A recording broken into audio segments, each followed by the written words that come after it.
आज की इस वीडियो में आप सभी का स्वागत है। आज हम बात करने वाले चैट जीपीटी से अपन स्टॉक मार्केट के लिए क्या क्या चीज़ें जो अपन के लिए बेनिफिशियल है वो कर सकते हैं।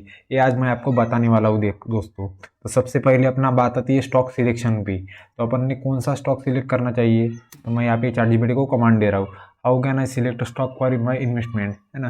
तो चैट जीपीटी अपन को बता रहा है कि अभी आप ये देखेंगे अपन। ओके, जैसे कि आप यहाँ पे देख सकते हैं कि चैट जीपीटी ने अपन को बहुत ज़्यादा यानी बड़ा आंसर दिया है इसका वाला कि अपन स्टॉक कैसे सिलेक्ट कर सकते हैं। तो सबसे पहली जो बात है इसमें डिफाइन योर इन्वेस्टमेंट गोल। तो इन्वेस्टमेंट जो गोल रहेगा आपका, गोल आपका कुछ भी हो सकता है। जैसे कि मान लीजिए आपका गोल हो सकता है कि रियल एस्टेट खरीदना, बाद में आपके पैसे वगैरह बढ़ाना, ये तो एक्चुअल में गोल रहता ही है सारा आदमी का।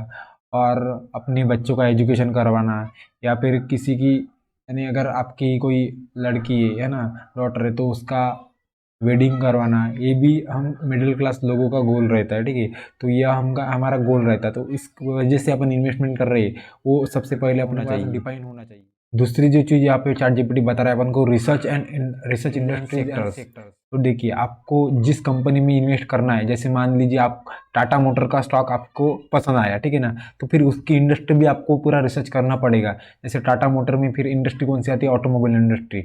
ऑटोमोबाइल इंडस्ट्री में सुजुकी, मारुति सुजुकी और हुंडई, ये सब चीज़ें आती है, महिंद्रा भी आती है, महिंद्रा ब्रदर्स, है ना। तो ये सब कंपनी को आपको सर्च करना पड़ेगा, इनकी वैल्यूएशन देखने पड़ेगी। फिर उसके बाद टाटा मोटर का अगर वैल्यूएशन सस्ता मिल रहा है अपन को और इनसे अच्छी कंपनी परफॉर्म कर रही है, तो अपन इसमें जा सकते हैं। तीसरा जो चीज़ चैट जीपीटी ने अपन को कमांड किया है कि कंपनी फंडामेंटल एनालिसिस। इसमें क्या आएगा, कंपनी का पूरा फाइनेंशियल हेल्थ आएगा, इससे कंपनी की फंडामेंटल एनालिसिस कर सकते हैं। उसमें हम देख सकते हैं कि उसका कंपनी का रेवेन्यू कैसा है, अर्निंग ग्रोथ कैसी है, मैनेजेबल डेप लेवल, यानी जो डेप कंपनी में लिया है, लोन जिसको अपन बोलते हैं, कर्जा जिसको अपन बोलते हैं, तो कंपनी क्या वो रीपे कर सकती है। और स्ट्रॉन्ग कैश फ्लो, यानी कंपनी के पास अभी कितना कैश है। उसके बाद आता है अर्निंग एंड डिविडेंड, क्या company time to time earning कर रही है, और तो ये भी आप चेक कर लीजिएगा। उसके बाद जो यहाँ पे अपन को चीज़ देखने को मिल रही है वो है मैनेजमेंट क्वालिटी। क्या कंपनी का मैनेजमेंट जो है वो इन्वेस्टर फ्रेंडली प्रैक्टिसेस कर रही है, और उनका ट्रैक रिकॉर्ड भी आपको रखना पड़ेगा। अगर आप जिस कंपनी में इन्वेस्ट कर रहे हो, जैसे मान लीजिए कंपनी के प्रोमोटर्स कौन है, मैनेजिंग डायरेक्टर टीम में कौन है, और क्या इनके फैसले से कंपनी को कुछ यानी एक्स्ट्रा ऑर्डिनरी बेनिफिट हो रही है, ये सब चीज़ हम मैनेजमेंट क्वालिटी में देख लेंगे। उसके बाद जो अपन बात करेंगे, यानी चैट जीपीटी ने अपन को जो बताया है वो है कॉम्पिटिटिव पोजीशनिंग, जिसकी हम बात करने ऑलरेडी कर ली है कि कंपनी के फंडामेंटल एनालिसिस में। यहाँ पे आप वैल्यूएशन रेशियोज भी जो देख रहेंगे वो भी आपको कंपनी के फंडामेंटल रेशियोज में अपन को मिल जाएंगी। टेक्नोलॉजिकल एंड इनोवेशन ट्रेंड्स, अब इसका मतलब यह है कि दोस्तों अगर मान लीजिए अपन टाटा मोटर की बात करेंगे, है ना, तो एज अ मैं एग्जाम्पल की टाटा मोटर को ले रहा हूँ, तो अभी जो ट्रेंड चल रहा है वो है ईवी का, ठीक है ना, ईवी और टेक्नोलॉजी का। क्या कंपनी वो जो अपन कंपनी में इन्वेस्ट कर रहे हैं वो उस टेक्नोलॉजी को एक्वायर कर पा रही है, क्या उसके पास उतना कैश है जो वो उस टेक्नोलॉजी को एडप्ट कर पाएंगे। जैसे कि मान लीजिए अभी आइडिया वीआई के पास अभी 5G और 6G के लिए उतने पैसे नहीं, यानी कैश नहीं है, तो फिर वो उतना नहीं उसमें कर पाएगा, है ना।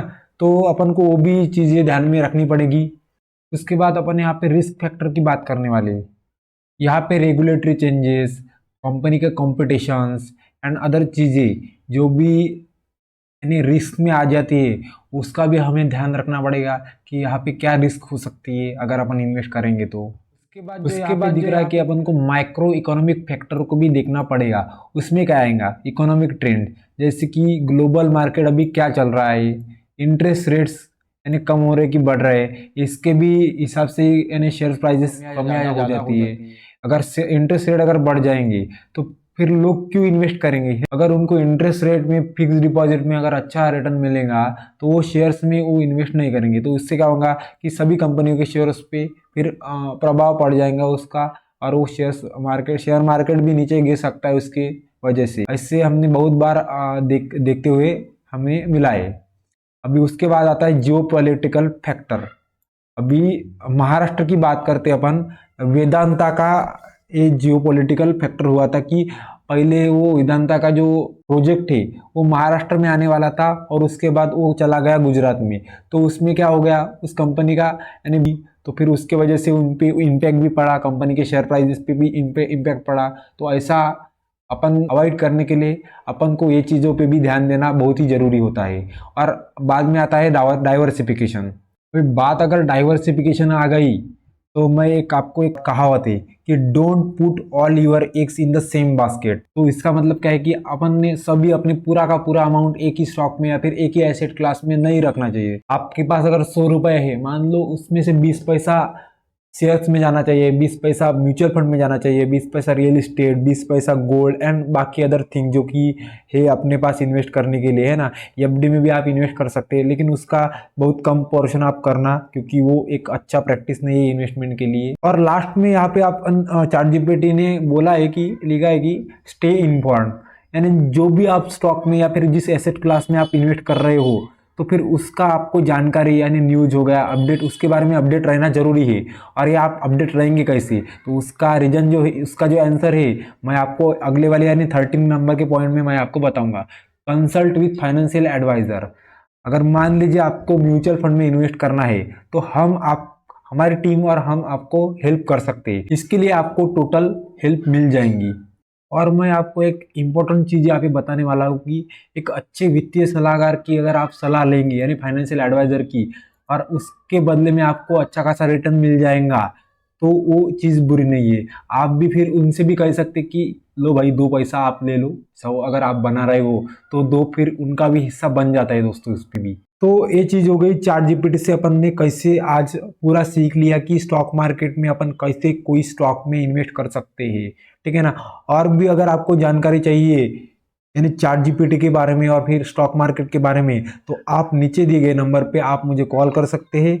मैं आपको पूरी सहायता करूंगा, इसकी मैं आपको कमेंट कर सकता हूँ। थैंक यू दोस्तों। आपको एक वीडियो कैसा लगा कमेंट बॉक्स में ज़रूर बताइएगा। धन्यवाद।